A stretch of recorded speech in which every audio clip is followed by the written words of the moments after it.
Hi, and thank you all for joining us today. We are broadcasting live on the United Public Radio Network and the UFO Paranormal Radio Network, 105.3 on the Gulf Coast and 107.7 FM in New Orleans. Hi, everyone. Thank you so much for joining us today. And today we have a pre-recording, which means this show will air on Fridays. So our live shows air on Thursdays between the hours of 5 and 7 Eastern PM, of course, and our pre-recordings air on Fridays between 3 and 5 PM Eastern time. And I like to make that distinction because we have some guests that just can't make the live, whether they live in Europe or wherever. And so in order to make it easy for them, we like to do these pre-recordings.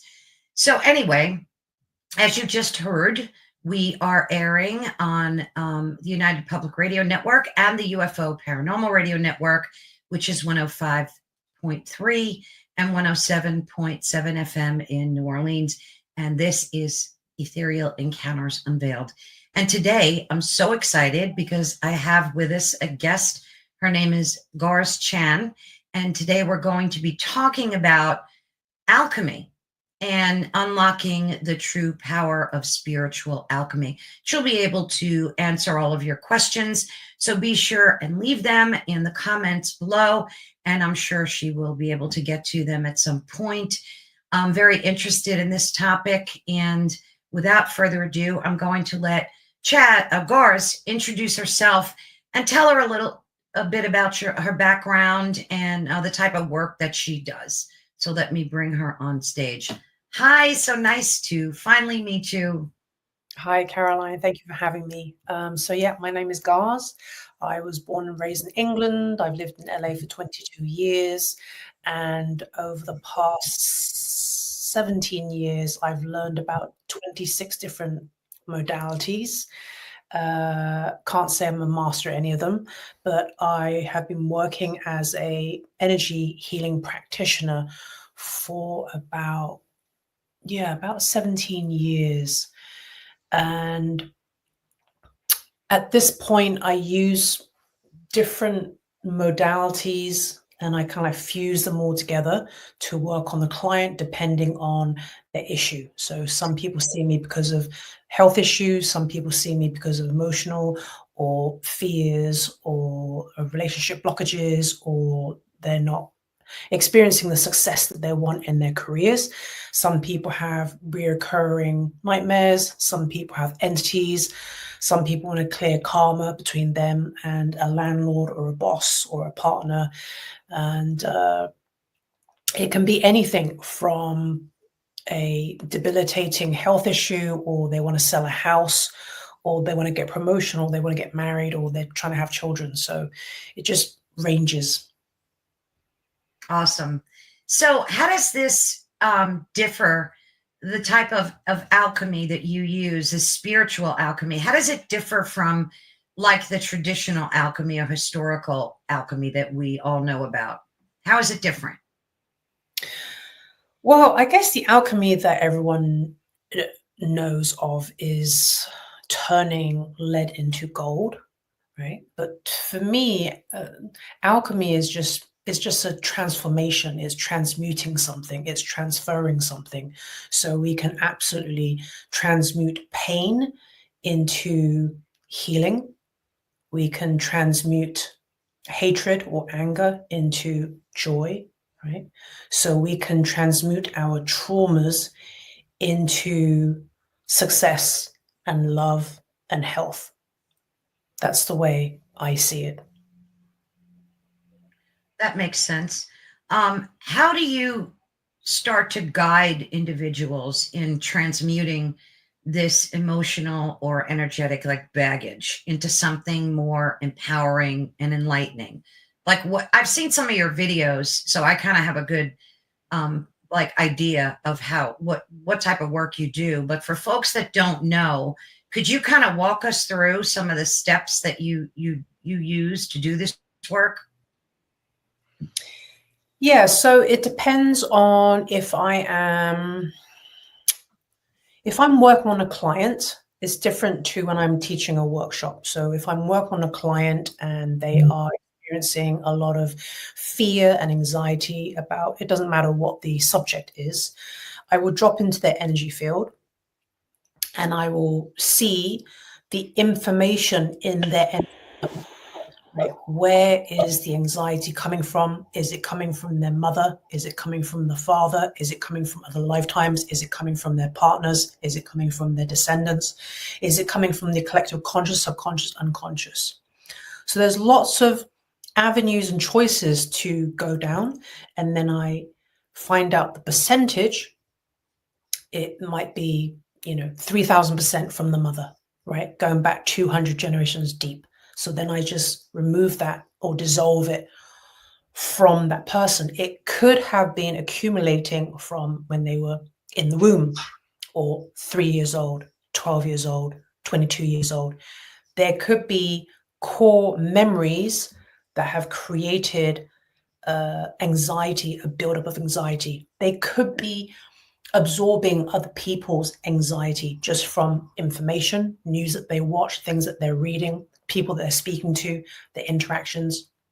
So it's my job to go in there and see, okay, how much of the anxiety is coming from all these different avenues, and then kind of like dissolving it from their body. And it can be stuck in their brain. It can be stuck in their large intestine. It could be stuck in their stomach meridian. It could be stuck in their third chakra. And I just go through and dissolve wherever it's stuck. It could come from traumas from other lifetimes. Yeah, which is very interesting. So you're able to see that. Is there any difference between the work you do, like in person with an individual, or doing it on a video stream? Like, is it more difficult for you to do it via the internet than having a person in your presence? No, it's just like we can speak right now and we're not in person, right? I understand you, you understand me. It's the same kind of vibe. Yeah. Cool. So this healing work that you do, how is it different than, we see a lot of healers on the internet, but from, again, the videos I've watched, your work seems very different, very unique. You really seem to get involved verbally, spiritually. So how did this come to be? Like, how did you discover that you had these abilities? And do you have any other ability? Well, yeah, that I've seen some of the stuff you could do. It's pretty amazing. Like spoon bending.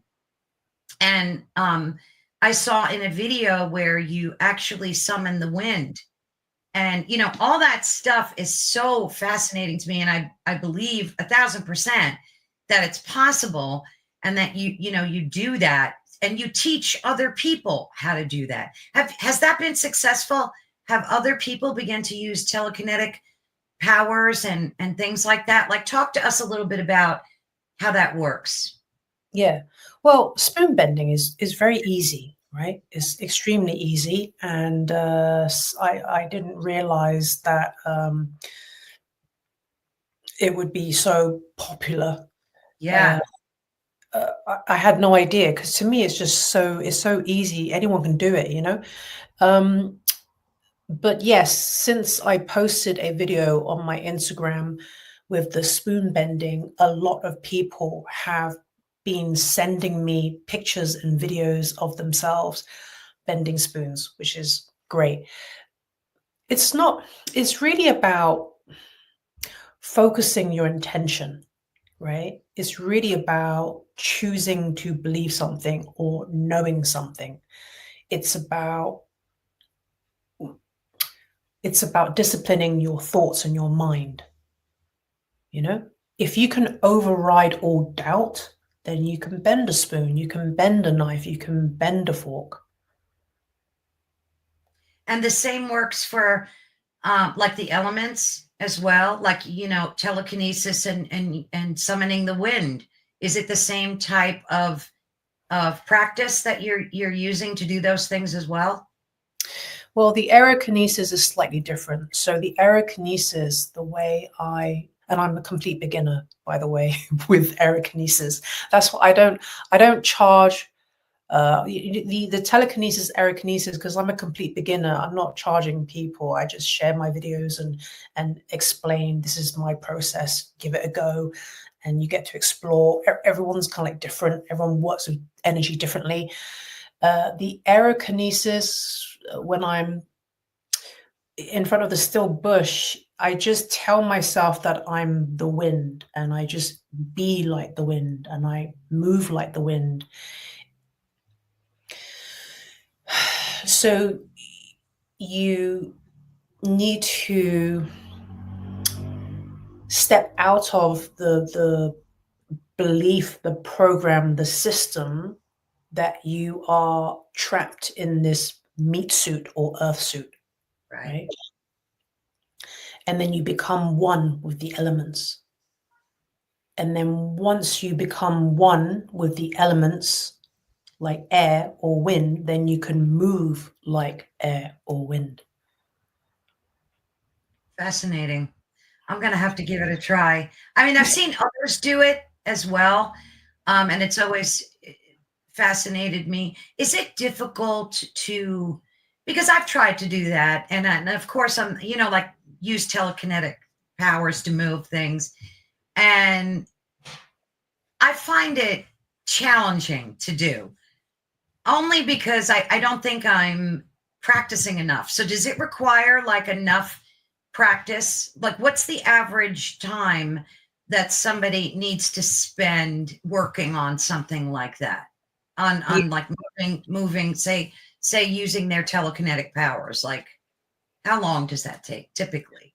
I like to practice every day now for 20 to 40 minutes, but really depends. It depends on, my diet has to be right. You can't practice telekinesis on a full stomach because your energy is required to digest food, right? You can't practice it when you're tired because you need the energy.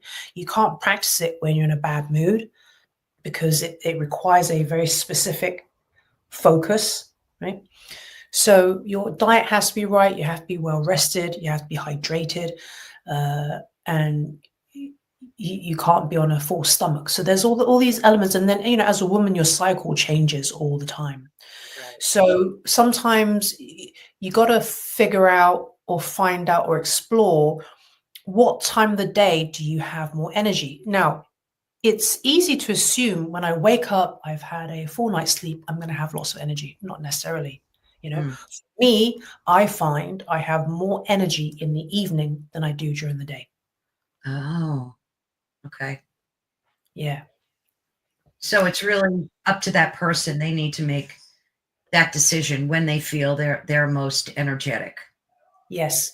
And also different foods. Some foods will give you energy and some foods will take your energy, right? So you get to, again, explore and discover what foods give me energy and what foods deplete my energy. That makes sense. Yeah, no wonder I wasn't getting anywhere. It's really important to, well, I'm going to, of course, put the links to your, that reminds me, let me run the ticker so that folks can see your name and your website and all that good stuff. There we go. So yeah, your website is ChineseEnergyHealing.com. And you also have, they can just pop your name into YouTube or Instagram and find you. But I'll put all the links to where folks can find you. Do you do group healings, or is it always just one-on-one? Like, do you ever have groups of people, say a Zoom call where you teach and train, or is it always just individual workshops? Well, if you want a private session, you can book online at ChineseEnergyHealing.com. But if you're interested in workshops, they're at alchemistartshealing.com. Okay.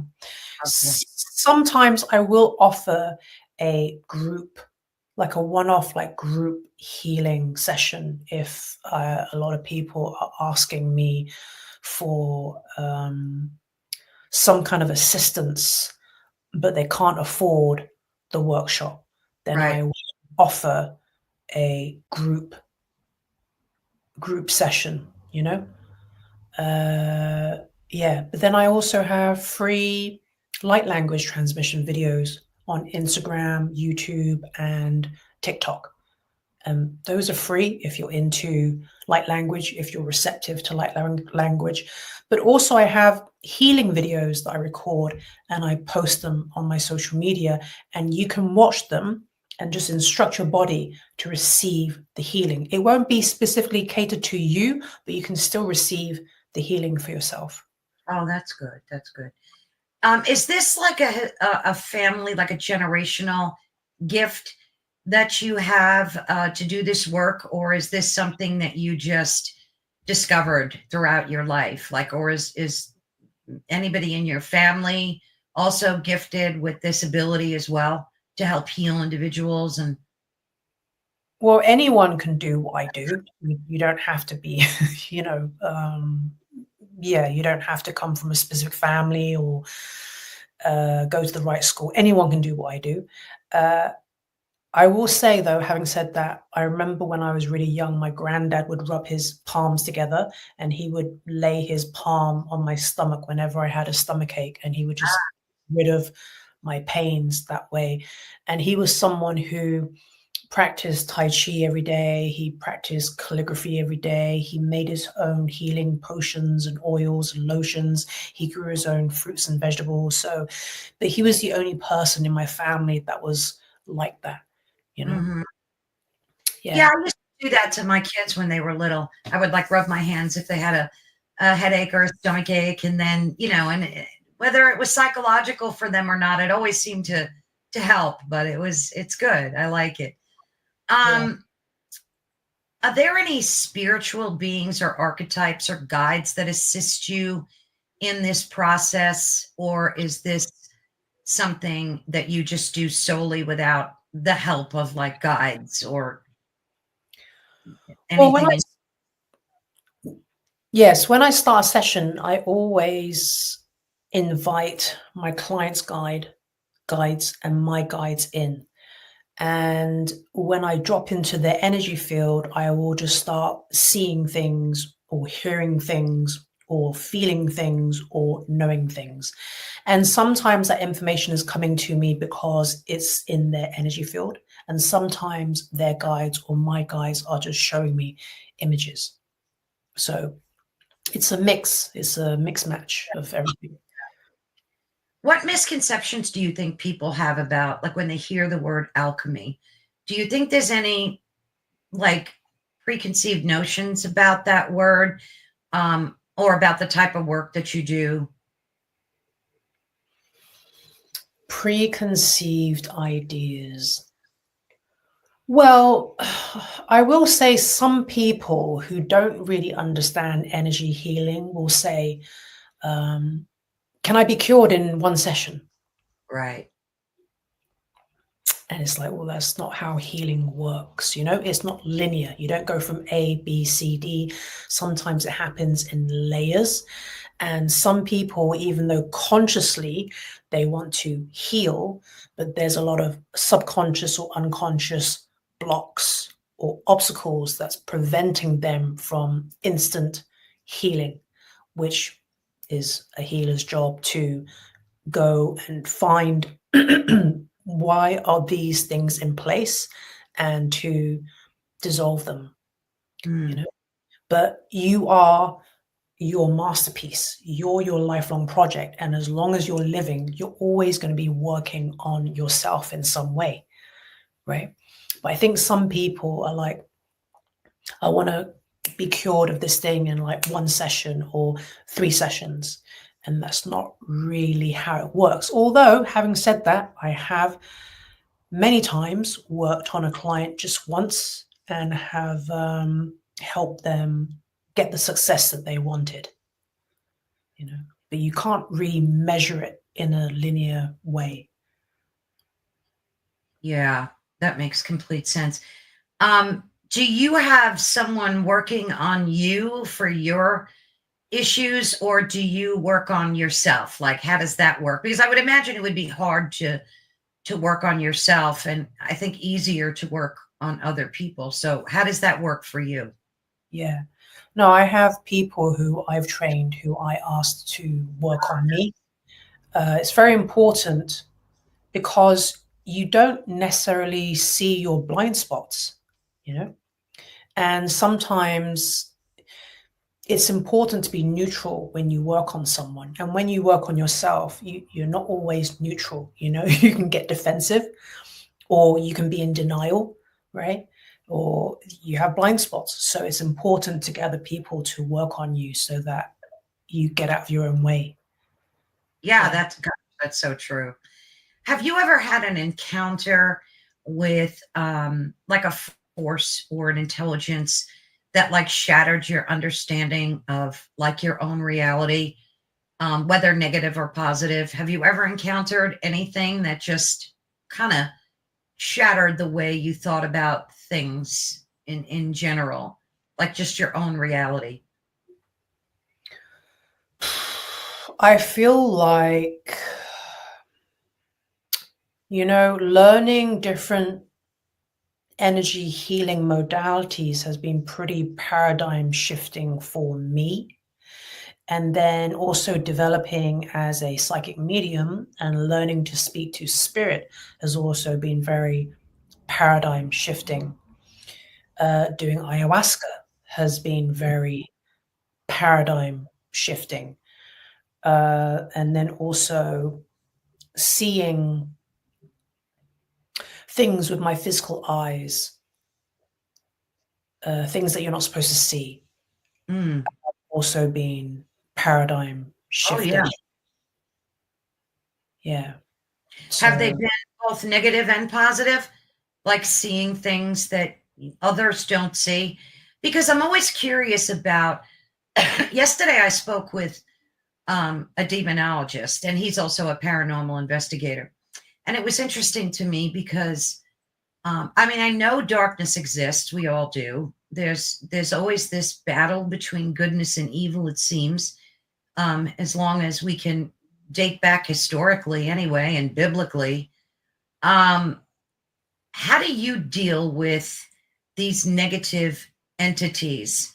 And it was just interesting to me because so much of what he saw was very dark, and so much of what he experienced, and I know a lot of psychics that they don't even breach that topic. They will not talk about the darkness. They have very little to do with it. They don't want it in their verbiage. They don't want it in their lives. How do you deal with that?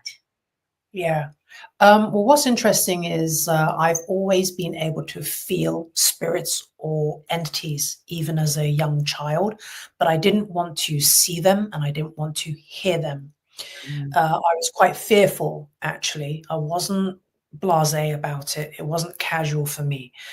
And it could be because I grew up in a violent household. My father was a violent alcoholic, so there was always this kind of like level of terror that I felt. So it could have been that. But I would say it wasn't till my son was a year old and he was seeing spirits and entities that I thought I have to go develop myself as a psychic medium so that I can empower him so that he doesn't grow up feeling fearful and afraid. I want us to be able to talk about spirits and entities like we're talking about the weather. Yeah, yeah. And yeah, so then I started developing as a psychic medium so that I could empower him. And a lot of psychic mediumship teachers will say there are no demons, there are no negative entities, there are no negative spirits. And they just skip over it and they'll say, when a student in class has shared that they have had demonic encounters or negative experiences with entities, the teachers will just kind of like brush it under the carpet and say, that's a projection of your own fears, of your Yes. own mind.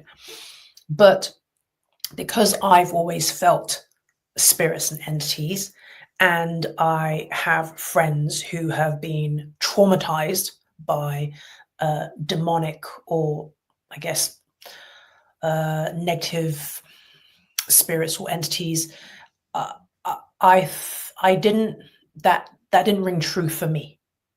It didn't. Yes, sometimes it is like a poltergeist, for example, it can be your own thoughts and feelings and emotions and your angst and your anxiety and your depression, your rage projected out from you, right? But it's not always the case. And so I wouldn't challenge the teachers, because I'm not there to challenge the teachers. I'm there to learn.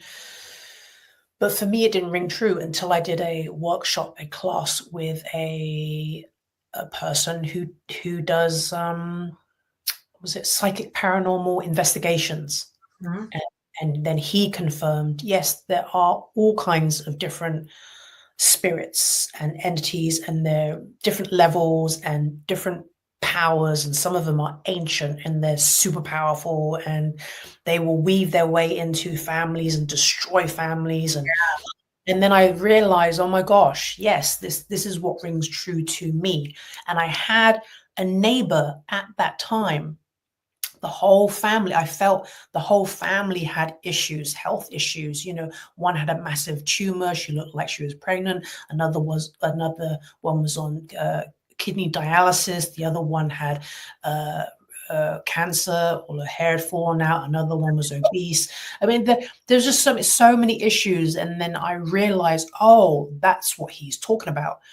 Right. This family has an ancient entity running through their family and making everyone sick, And then when I applied that to working on my clients and removing these entities and getting the results, it just confirmed to me what I believe to be true for me. Yeah. I agree wholeheartedly. I mean, a lot of it could be self-projection, like especially with poltergeist activity and things like that, because we do create our own manifestations of our day. Like if you get up and you're in a bad mood, you'll notice your whole day is set in that tone. You'll get on the line at the grocery store and there'll be a problem there. It'll follow you. So not vibrating on that plane is very important. And I noticed that when you do these sessions that you have on your YouTube channel, on Instagram, on social media, you speak, it's almost like a different language, but not.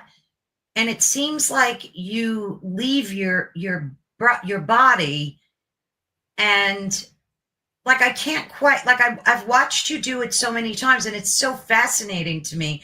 What happens during that process when you're doing, because you do a lot of hand modalities and you're speaking in like tongues almost, am I correct? Like explain what's happening there.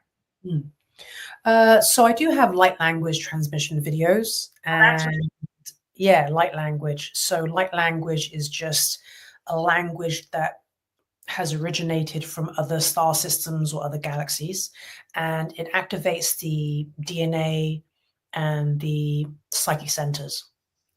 So light language is not really to be understood mentally or logically. You can't translate word for word light language.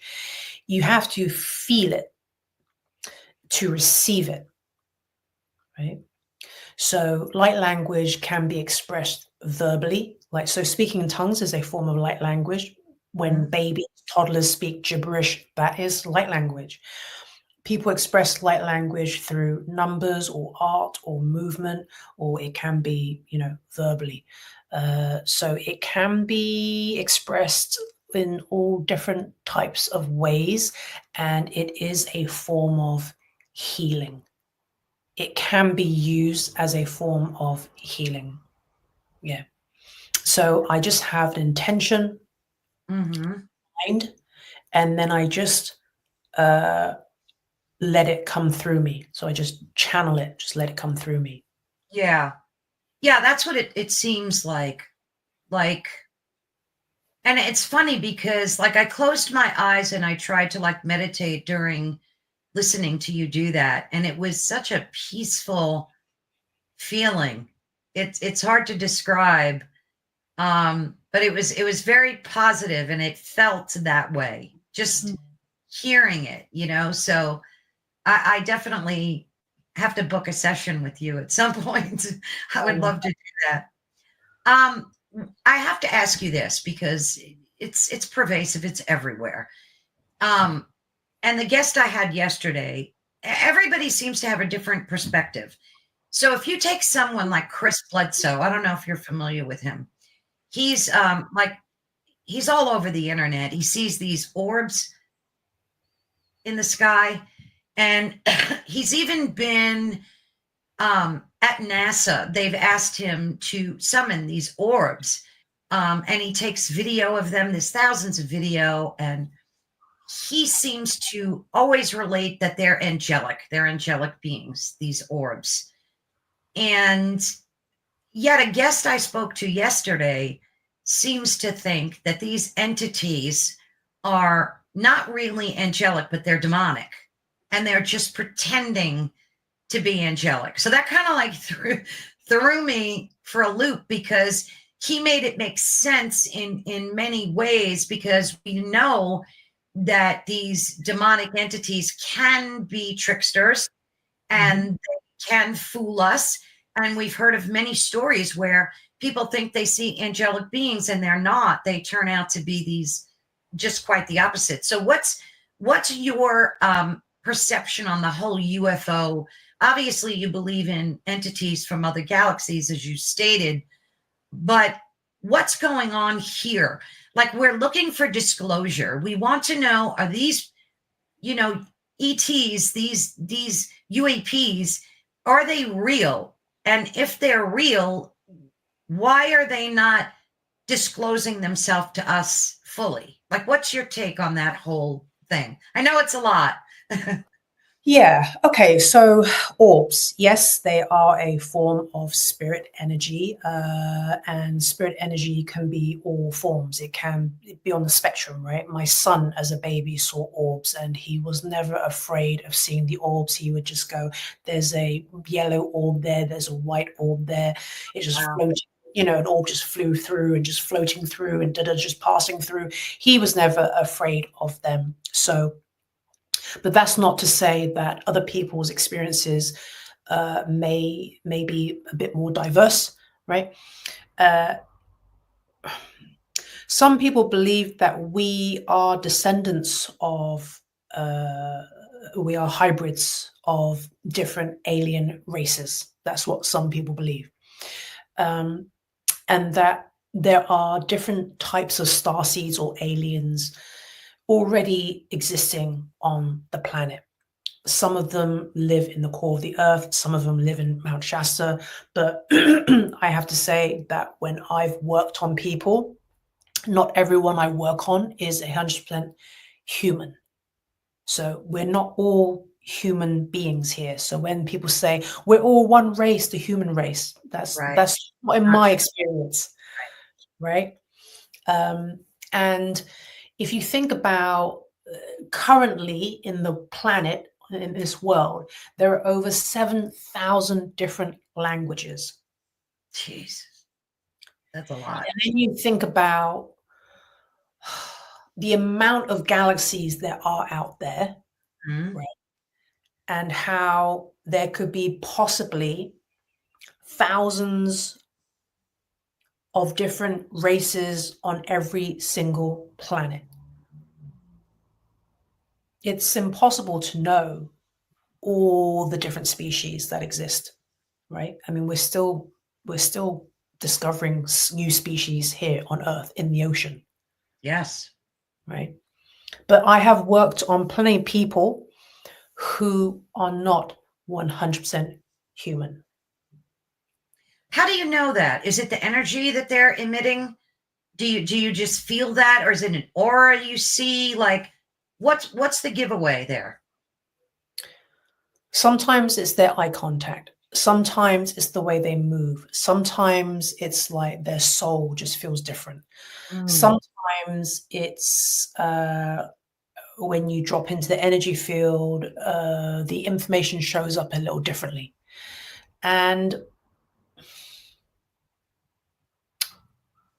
Sometimes it's their emotional makeup. Sometimes it's the way they think. There are lots of different clues. And then sometimes I've worked on people where they're not receiving the healing, right? Mm, I go, why are they not receiving the healing? And then I dig a bit deeper and it's like, oh, that's because they're only 30% human. mm, Okay, got it. And then I have to correct myself to be able to right. work on them at their level of humanness, if that's even a word, you know. But yeah, you can feel it. It's just like when you start working on entities, when you're removing entities all the time and clearing calm all the time, you just you get familiar with different. You see someone, you go, okay, that person has a few entities, and you just start recognizing it, right? If you've experienced something often, you start recognizing it in other people. It's just like if you have experienced rape and sexual abuse, you will probably feel it in other people. That's so true. That I've felt that myself many, many times. So, when you do this type of work, what precautions do you use for yourself as a protective mode? Because I'm sure that doing all this work is very energy draining on you, but I'm sure again that you've developed ways to protect yourself. What are some of those things that you do to protect your own energy? Yeah, so you have to honor the way you work. Some people who are extroverted, they can bang out a lot of sessions, and they get charged from doing that. If you're like me, more introverted, I keep it to 3 sessions.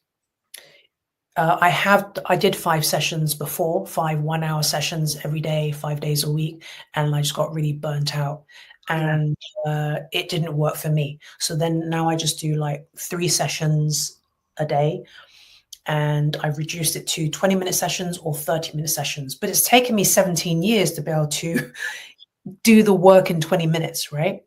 Right. Because now I work fast, but not at the beginning. And so you have to honor your stamina.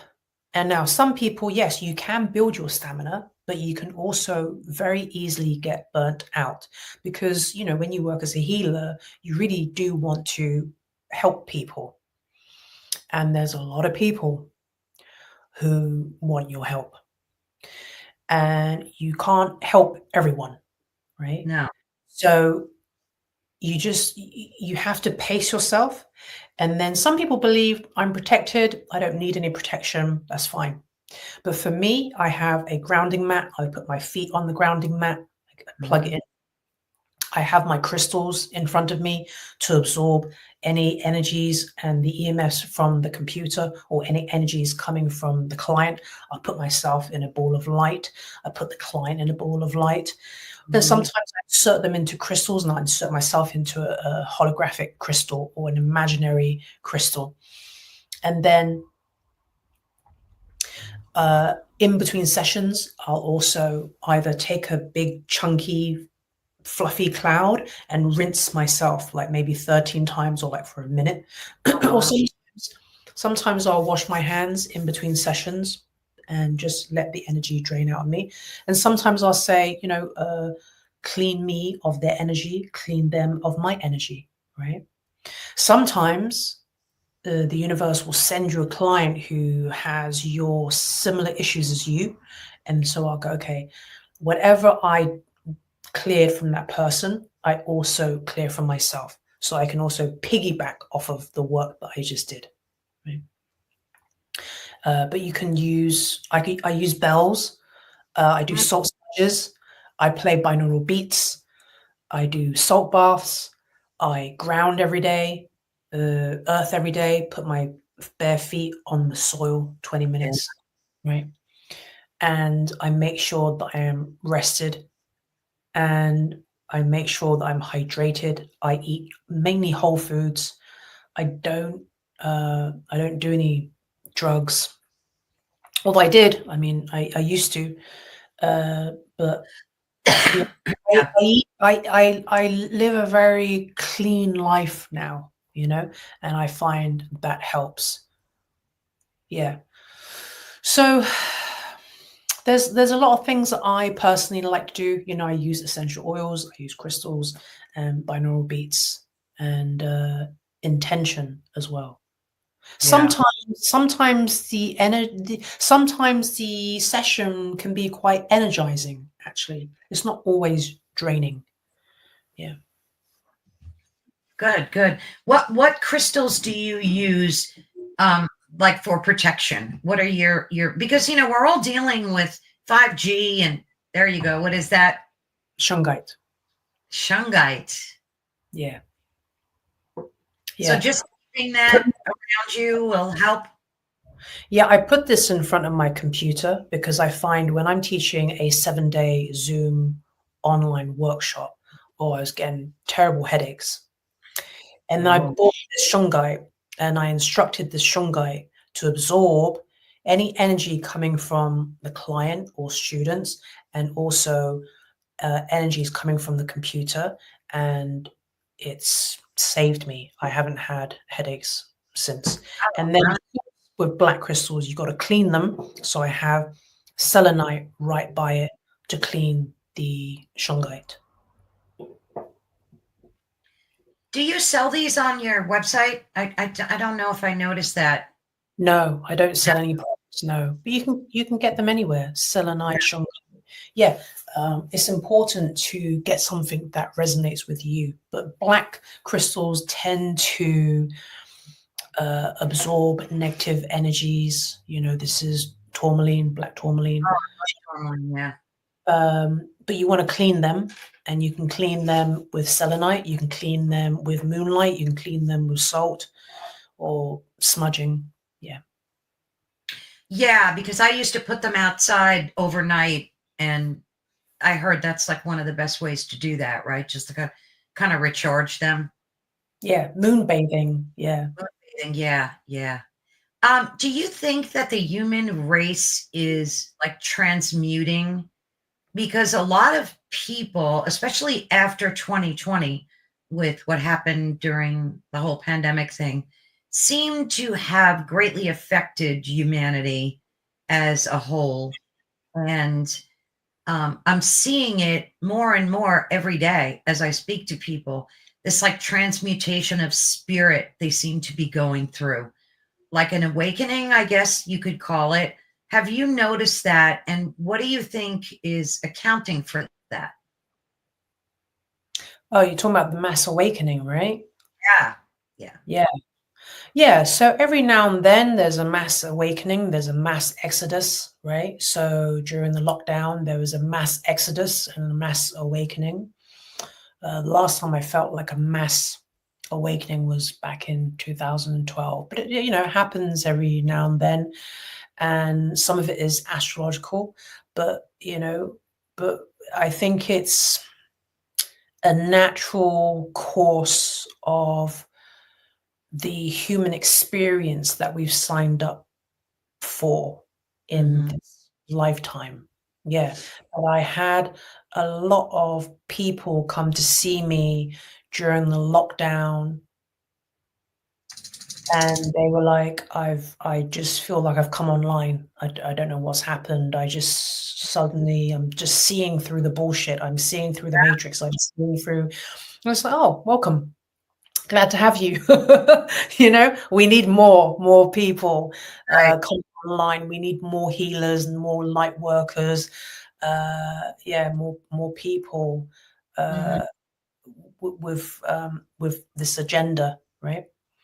So it's all going according to plan. Yeah, it really is. I guess the only concerning thing would be that many are saying that after a mass awakening comes like a mass extinction. It's like a global reset kind of thing. Do you think that's the case now, or are you not feeling that? Yeah, I do feel that, and I can see it in my son's generation. My son is now 18, and my friends' children, and they're all very in tune. You know, they remember their other lifetimes. Wow. You know, they can astral project very easily. They can timeline jump or quantum jump very easily. It comes naturally to them. They can speak to spirit very easily. They're what we call the, you know, crystal babies, and their emotional intelligence is off the charts. Yeah. So, and then my son has a half brother who is even younger, and he's 6 years old, and wow, Yeah. what a bright light. So I see things shifting, consciousness evolving finally in the younger generation, you know. Yeah. Yeah. You can feel it. You know, it's like very thick in the air even. And I see it in a lot of children. Like my granddaughter's 7, and I talk to her on Skype every week, and I can actually feel it through just talking to her. People refer to children as being these star seeds, but I don't know if that's true in every case, but I do think there's definitely a different vibe about a lot of these kids today. And it's good. It's a good vibe. It's definitely good. It is good. My son, you know, he told me about his other lifetimes when he was 4 years old. And I didn't even tell him that I clear past life traumas, right? And he told me how he chose me before he came into this incarnation. Yeah, he told me that he was a fisherman in another lifetime. Wow. He was able to see spirits and entities. I remember one time we were sat having lunch, and he was staring in front of him, and I was like, and I could feel, and I said, well, what are you doing? And he said, oh, I'm just talking to the lady who sat at the table with us. Like, oh, what's her name? And this was after I developed as a psychic medium, so that we could talk normally about these things. And he said, oh, her name's Mary, and she's a grandmother, and she's just here to sit with us and enjoy being with us as we eat our lunch. So, oh, okay. Like, no big deal, you know, no big deal. And it's the same with his friends as well. His half brother, who is 6 years old, went to one of those. I don't know, it wasn't SeaWorld, but something where there were like sea creatures, and there was a turtle that had was it a flipper or a leg or something? I don't know, but one of his thingies weren't working, the turtle, and he just put his hands on the glass for like 2-3 minutes, and the turtle was able to use and swim around, you know. I love that. Yeah. So, and now I see all these videos of these kids remembering, you know, other lifetimes, and being very telepathic and stuff, right? So yeah, it's great. Do you experience OBEs? I'm sure you do. If you do, and do you experience them a lot? These out of body travels. How does that work for you? Well, we all do, actually, when we go to sleep. So whenever we go to sleep, the astral body kind of like hovers above the physical body, and about 70% of maybe the world's population have at one point experienced an OBE or an astral projection that they remember at least once. But we all astral project, and we all astral travel every night. It's just that some of us just kind of like stay hovering above the body, and then some of us like venture off into streets, and then some of us venture off into different timelines and galaxies. Are you able to control them? I know a lot of folks that can before they go to bed, they have a mindset and they say, this is where I want to go tonight, and they can control them. Yeah, no, not all the time. No. Sometimes I have a friend who will come and pull me out and we'll go on a little field trip and we'll work on different people. And a lot of the times I don't even remember when I wake up. He'll say, oh, we went here and we worked on this person, we did this and we did that, and you were this color and I was that color. And I'm like, great. Sometimes I'll remember after I wake up from a sleep, but I don't personally feel like I can choose where I end up or where I go. Right.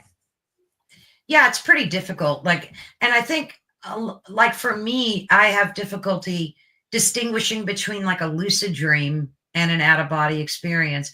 But I've had a few OBEs that were like, okay, that was definitely an OBE when I woke up in the morning. But some people could control them easily.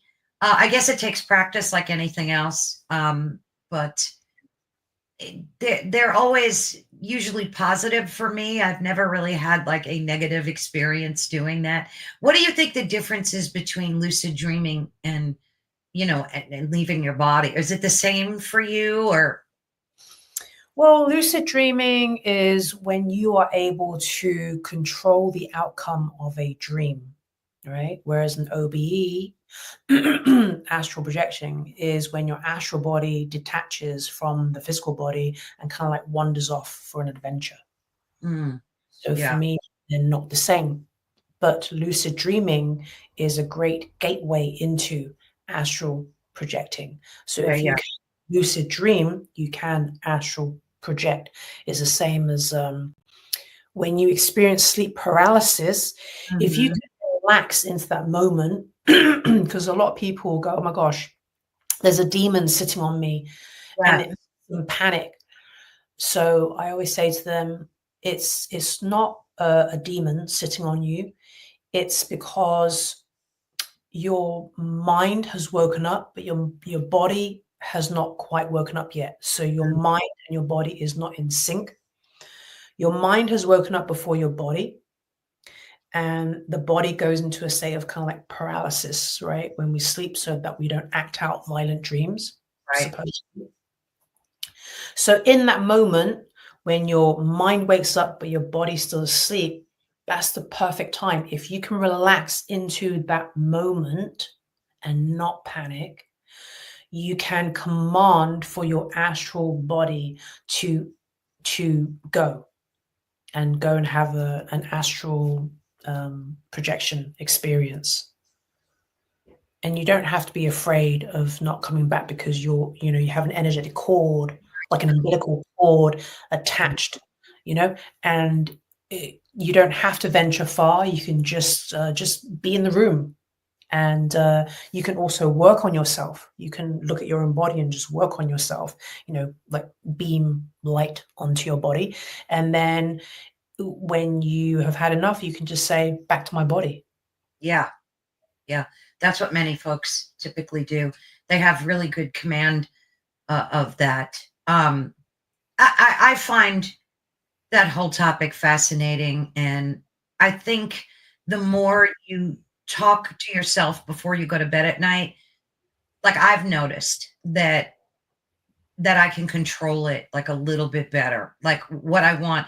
Like my husband passed away a few years ago, and there was a whole year that I wasn't remembering dreaming about him.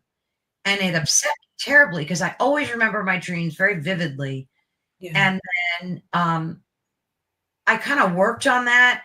And now like I dream of him all the time. And it's like so real too. So I think that like if you do some work prior to go to bed, just meditate for 10 minutes about it, that you can really change the outcome of what you dream about. Yeah. Also, just you got to be very conscious of the things that you watch leading up to bedtime, right? Gosh, true. Some people are really into watching horrors and things about serial killers. It's like, I don't recommend that. If you're interested in lucid dreaming and you want to develop astral projection, I don't recommend watching that stuff at all, let alone, 2 hours, 3 hours before bed. Yeah, that's a good point. And I do like the binaural beats too. Like music helps a lot before you go to bed too. The type of music that you listen to. So that's a big one. I wanted to ask you if during the process of becoming a psychic, like when your son was experiencing that and you knew that you had to do something to intervene so that you could be able to, communicate with him on that level and answer his questions. How did you prepare? Because we always hear about psychics being like either have a traumatic event that kind of turns on their psychic abilities, like some kind of earth-shattering event happens in their life, or they're born with it. So how did you, like, what were the things you did? Did you research it and say, okay, these are the steps I need to take to become a psychic medium? How did that work for you? Well, I've always been able to feel spirits and entities, but I wasn't interested in seeing them or hearing them. And I remember a psychic friend of mine said, Garz, one day you're going to be confronted with this and you're going to have to go into this, into it. And I was like, oh, I don't want to know. And then, of course, my son had an evening where he was screaming at the top of his lungs. And it was 1 o'clock in the morning and he could see all these entities. And I knew how to do energy healing at the time. And I just opened up portals and I sent hundreds of them into portals. I just instinctively did that. Close the portals. And then as soon as I closed the portals, there was like a beat. And then he pointed up to his bedroom and he said, bed. And I took him to bed and he slept. And I thought, wow, okay, that was really intense because he was crying so intensely. He was sweating and the vein was like popping out of his forehead. And he was clawing up my, then husband's body. It was really intense. And he was about a year old and it was 1 o'clock in the morning. And it was just, so I thought, okay, there is no way we're going to experience this again. Yeah. So I looked online. I was in LA, where was I living in Silver Lake, found some psychic mediumship teachers and contacted them and started taking class. And it taught me how to have boundaries. That was what was really important. I didn't have opening and closing hours before then. So I always felt like I was just open and just raw and vulnerable and exposed. But then when I started developing as a psychic medium, I was able to have stronger boundaries so that when they approached me in my sleep or, at bedtime, I would say to them, no, we're not talking right now. If you want to talk to me, you're going to have to come back at 10 o'clock in the morning. Like you're going to have to schedule, a meeting with me. Like I'm not just willy-nilly open anymore. So that really, really helped. It didn't help me to communicate with spirit because I was already able to do that. I just didn't want to communicate with them. But what it taught me was to have strong boundaries. Yes. Yeah. So do you work as a psychic medium like now with folks other than doing healing, or is it just all primarily healing? No, I teach psychic mediumship. I don't tend to work as a psychic medium, although spirit will come to me sometimes when I'm getting an adjustment or getting a massage or I'm in a shop or getting a tattoo and, spirit will come to me and go, hey, I need you to give this person a message. And I'm like, whilst this person's tattooing my neck, I don't think so. Yeah, but typically my day-to-day is I clear a lot of karma and I clear a lot of past life traumas and blockages in someone's, it could be health or relationships or career. Yeah. Oh, and I remove entities as well. That's something that I do on a regular basis. But I don't promote myself as a psychic medium. Now, when you have a client and they don't know exactly what is plaguing them, are you able to like take a beat and say, okay, this is what you have, an entity attachment, or it's an ancestral thing? Like, are you able to discern that right away, or does that take some session? If a person is saying I've got these issues and I don't know why, I will not say you have an entity. I will not share that with someone unless they say, I think I have an entity. I feel like an entity. I need you to remove an entity. If they say it out loud, then I will openly share with them. If they don't bring up the word entity, I will not share it with them because I don't want to unlock a new fear for them. Yes, that's such a good point. It's the same as, some people, they'll say I have sexual shame or have sexual issues, and then I can feel that they were sexually abused when they were 2 years old, but I'm not going to say to this person, hey, by the way, you were sexually abused or molested when you were 2 years old or when you were a baby. That's not for me to say. That's quite unethical. Their brain has blocked out that event, that memory, to protect them. It's not for me to trigger that. So I will work on removing the negative cumulative effects of that sexual abuse from them. And then we get the results that we want.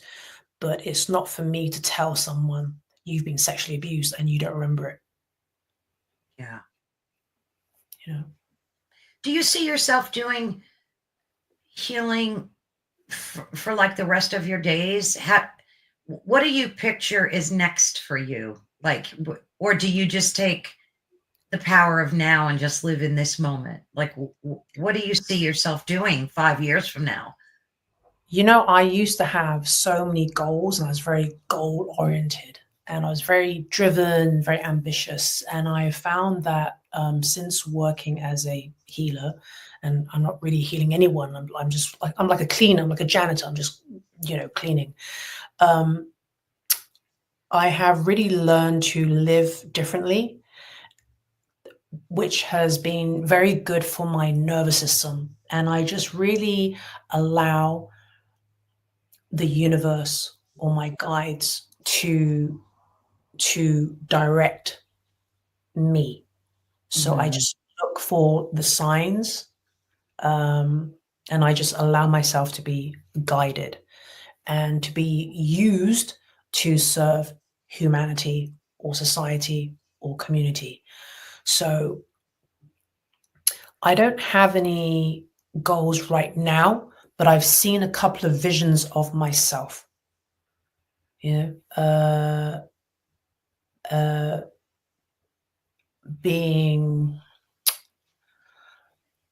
Working with larger groups. That's what I'm seeing for myself. So it's almost like it's not even really up to me, The universe does what the universe does. You can run, but you can't hide. You can go on a detour, but at the end of the day, it's like if it's meant to be, yeah, you're not gonna run away. You're not gonna be able to outrun it. Exactly. I get some people asking, like, for me to ask, what's the best way for folks to connect with their spirit guides? Because some people, I know everyone has them, but some of us can feel them more easily than others. But I think people have a challenge where I think, I don't know, they say that they try too hard or they're just missing that beat. They can't connect. What do you think is some good advice for folks to be able to connect to whether it's family or angelic guides, it could be any of the above. what's like the best advice you could give for folks to be able to connect with them? When you're connecting with your animal guides or your gatekeeper or your spirit guides or angelic guides or ascended masters or whatever it is that you're connecting to, right, with, it's about trusting the connection, and it feels like you're making it up.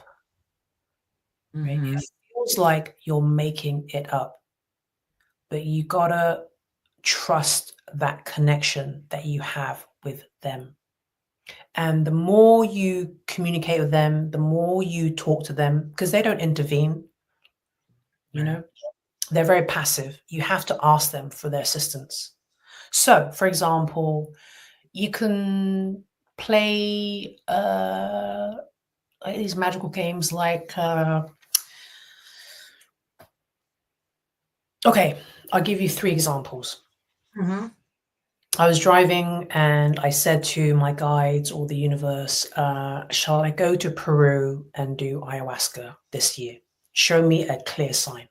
Turn on the radio. There's a man talking about Peru. I said, thank you very much. So I went to Peru with my mum and my friends, and we did ayahuasca, totally life-changing experience.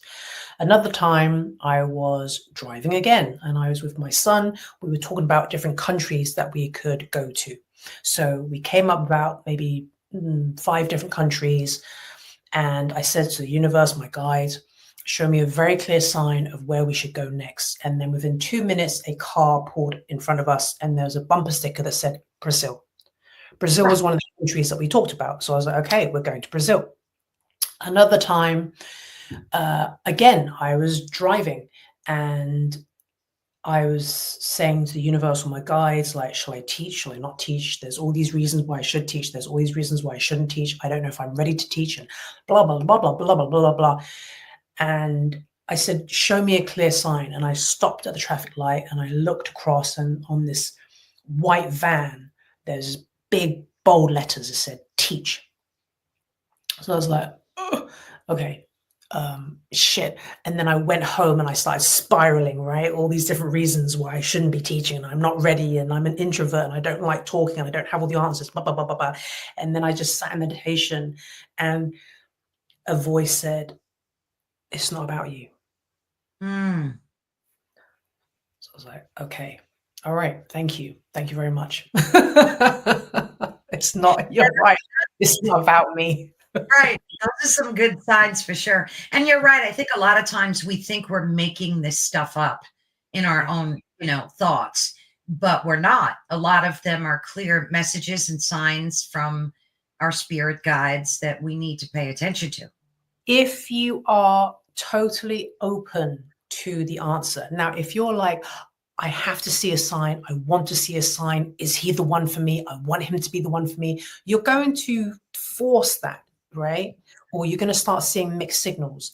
So the key is just letting go of the result. If I just let go of the result and I don't need to have it be a yes or a no, then it's going to come to me. And then every time I act on that, that connection becomes stronger. Every time I ask my guides to show me the way, and they show me and I act on it, that is going to get stronger and stronger and stronger. Nice. I like that. So just allow yourself to not have any expectations about the connection, but just to trust it, like in the process.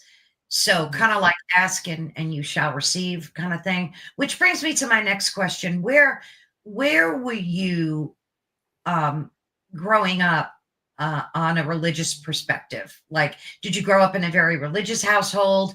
And where are you now? Because I think religion plays a very large part in creating the beings that we are today. And religion can be looked at, of course, either negatively or positively or both. So like, what's your take on that whole topic of religion? Well, I did not grow up in a religious household. My family were not religious, never had any conversations about God or any religion. If anything, my granddad, my maternal granddad, was against religion, and his belief, he survived the Japanese occupation, so he was tortured and all that kind of stuff. Yeah, and his belief was that religion caused a lot of the wars in the world. And so he wasn't really for religion. So he survived the Japanese occupation, and he was also at one point a police officer in Hong Kong, but he quit um, because people were rioting and they wanted him to arrest people, which he thought was just wrong. So he kind of stopped that and left left Hong Kong and went to England for a brand new life.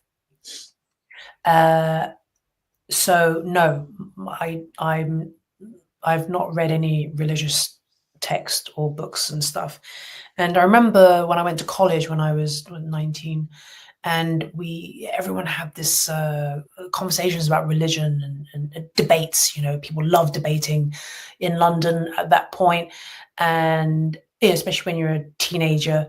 And I remember going home saying to my mum, everyone had a debate at college day about religion, and I couldn't be part of that debate because we don't have a religion.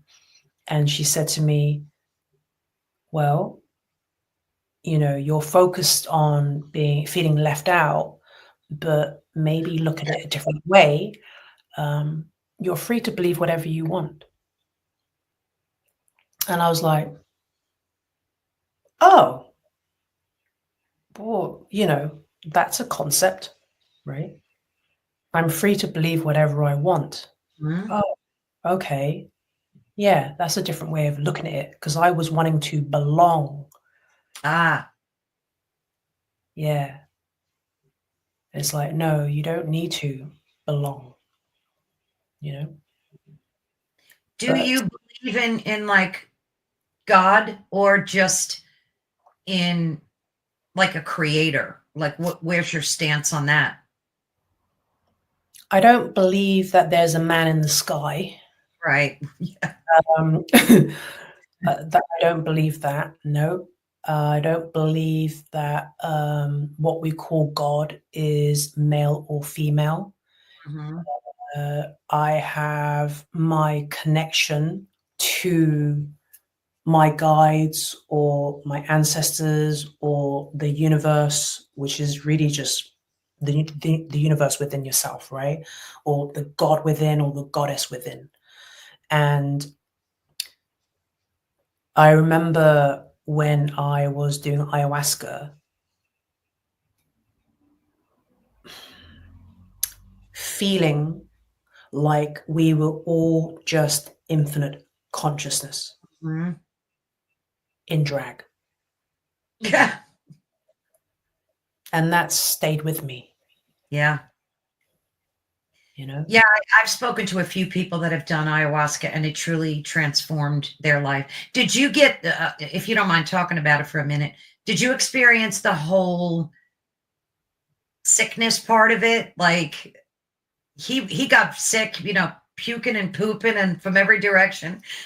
What was that like for you? And then how long ago did you do ayahuasca? Was it years ago or 10 years ago?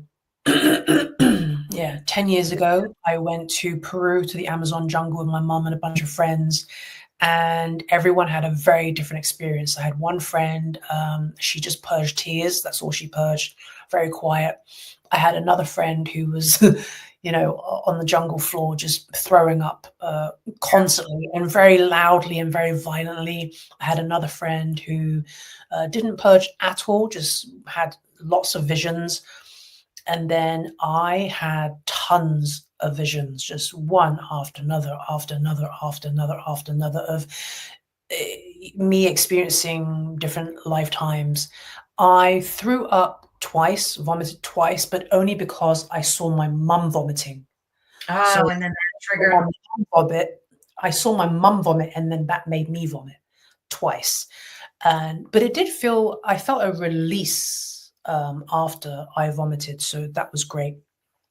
I was afraid of it coming out in all directions, but that didn't happen for me at that time.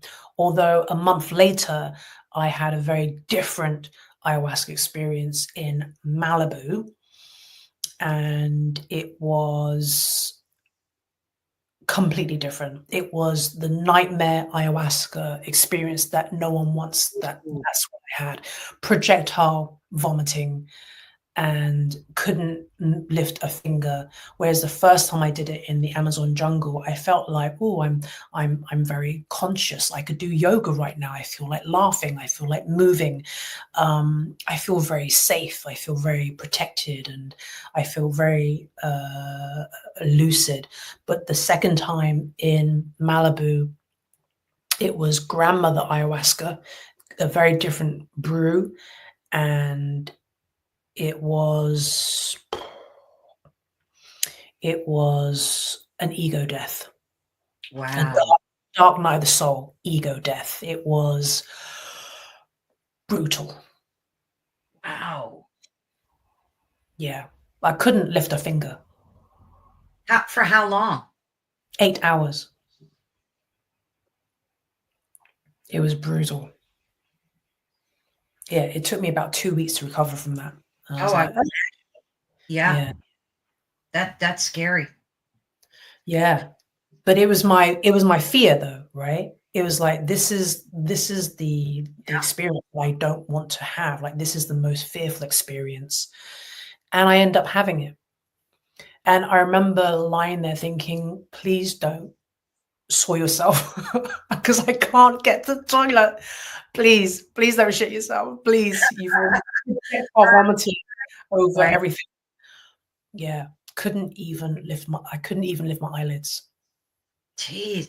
Yeah, it's so interesting. I talked to many different people that have had so many different experiences. Not quite as bad as yours though, for 8 hours. I think one person said for 3 hours they were a mess, but gosh, I can only imagine what that's like. But it's a very popular thing. A lot of people are doing it, and they're going to Peru and they're just doing it. I guess it's that much of an earth-shaking, life-changing experience that they're risking to do that. Yeah. It's really important that you have the right shaman. Yeah. First time I did it, there were only 12 of us. And the shaman that we had was, he was very traditional, very good.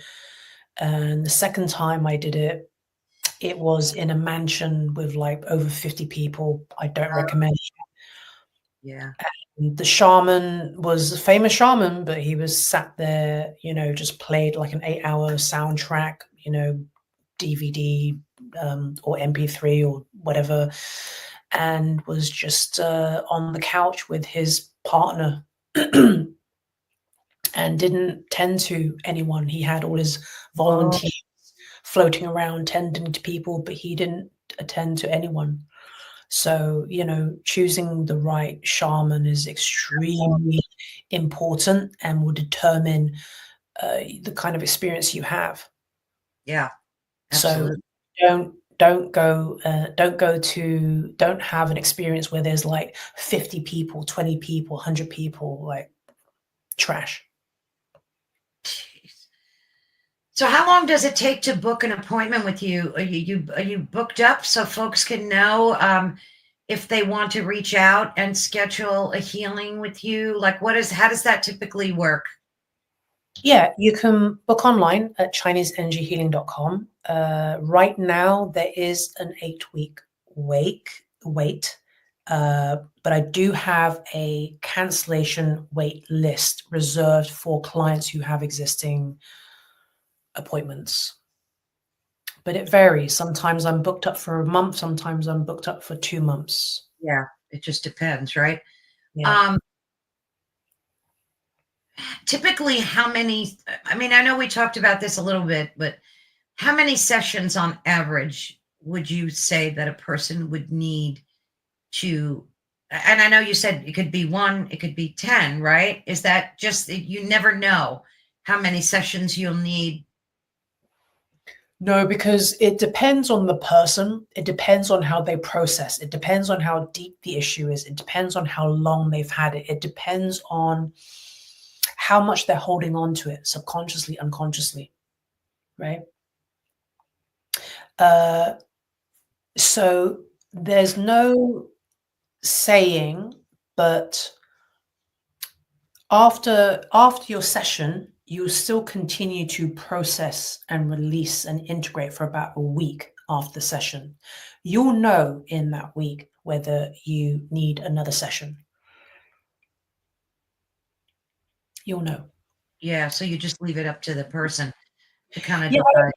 I don't really like to tell clients, hey, you need 5 sessions, you need 8 sessions, because it just really depends, you know. When I work on people and they're like, I want to find my life partner, and it happens every month. I have a client or student get engaged or married every single month. But, you know, I worked on one woman once, and 2 weeks later, she met her life partner. And then I worked on another woman every 2 weeks for 6 months before she met her life partner. So it just is different for everyone, you know. Can someone come to you with like a plethora of problems, or does it need to be focused on, like if somebody has like 8 issues and they go, you know, I'm unhappy, I can't find a good job, whatever, can they like tell you and then you work on those things, or does it have to be one focused thing at a time? Yeah, people often have more than one issue, right? And sometimes they're connected. Now, I cannot promise you that I can work on 8 issues in 20 minutes. Sometimes I find that I can work on maybe 2 issues or 3 issues in 20, 30 minutes. And it can take care of the other issues sometimes because, you know, they can be connected, right? Yeah. But I do what I can in 20 minutes or 30 minutes. And then sometimes it's like, okay, we're out of time. But sometimes the person can't process that much as well, right? So they need to have an additional session to work on the other issues or to process another layer. Yeah, that makes sense. That makes sense. Well, it was so much fun talking to you, and I'm fascinated by the work that you do. And I highly recommend folks go check out your videos, either on YouTube or Instagram or TikTok. You have such a magnetic presence about you too, that is just there, and it's a wonderful thing. It's a gift for folks to be, and you give it away freely on your social media too, which I love.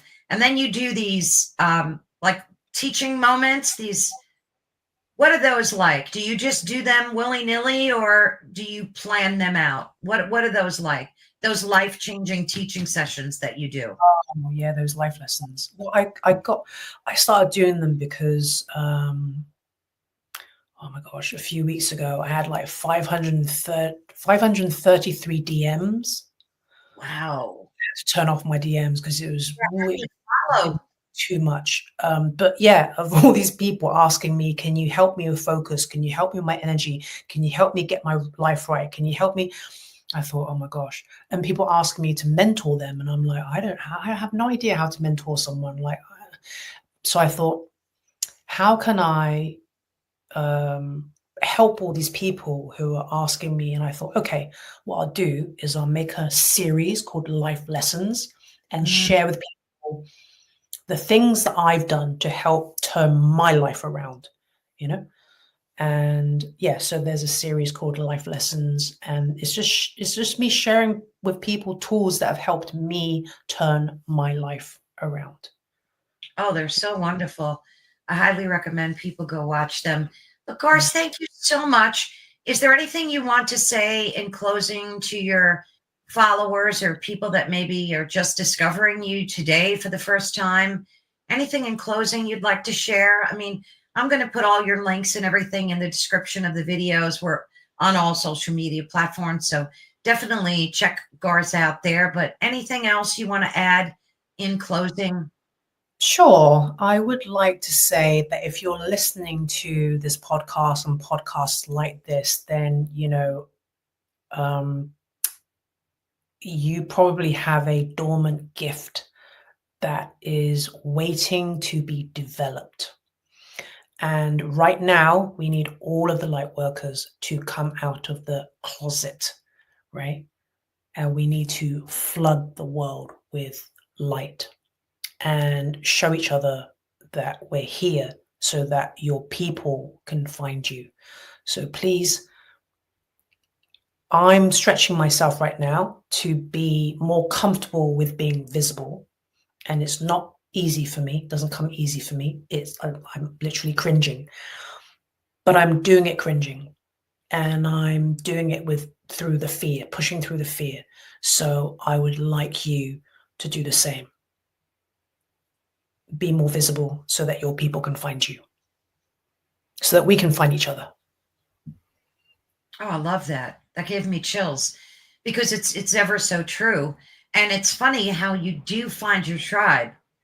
And I think it's challenging because there's a lot of people, whether they're relatives or friends, that they're not open to any of this. And you kind of have to be a different person in front of them, because I know I do. I have to be, like my daughter's more open to it than my son. But like my son laughs at when he sees me do these videos. He thinks it's funny, but you do have to be like you have to pull a different character out of yourself to present to like the public sometimes, as opposed to your tribe. And I think what you said is so right on and so brilliant. We do find each other. Like I found you, and I think that's so awesome that I did. Thank you. I love the work that you do. I hope we can, I don't know if you're planning on, I know you have a heavy load, but maybe someday you'll write a book or do something that you need the world to know about. So make sure you reach out to me, because I would love to schedule another interview with you and let folks know about the work that you're doing. So don't hesitate to reach out. I do have 3 children's books, actually. Right. There's one called The Kindness Guru, and it teaches children how to love themselves. And the second one is called Flipper Feet Pete, and that teaches children about consent and about it's okay to be different. And then the third one is called The Little Healer, and it teaches children how to become a healer. So so brilliant. I'll make sure I link to them as well. Amazon. And that's on Amazon as well. Well, Garz, thank you so much. It's been truly a blessing speaking with you. And I hope we can cross paths again. It's been an honor. I definitely want to book a session with you. So I'll be reaching out. Thank you. Thanks again, dear. God bless. Bye-bye. Well, thank you all so much for watching. It was fascinating speaking with her, and I highly recommend you check her videos out. As I said, they'll be like nothing you've seen before on YouTube, or at least for me. So again, all the links will be in the description of this video. It's ChineseEnergyHealing.com, and other links I will add as well, and to her books, of course. And I'm highly grateful that she spent time with us today. And again, today you are listening to Ethereal Encounters Unveiled, where you can hopefully discover your truth, or we can help you to anyway. And we're broadcasting on the United Public Radio Network and the UFO Paranormal Radio Network, which is 105.3 and 107.7 FM in New Orleans. So if you're listening, be sure to head over to our YouTube channel, subscribe, give me a thumbs up if you could. It would greatly help if you can do that. I would be ever so grateful. And each week we have so many different guests on, and the topics range from ancient history, ufology, paranormal, extraterrestrial, conspiracy theories, you name it. There are folks on this network that talk about it, and hopefully you can be able to connect with them as well. So thank you all so much for joining us today. May God bless. May you experience peace, love, and light. And thank you all. Take care, everyone. Bye-bye.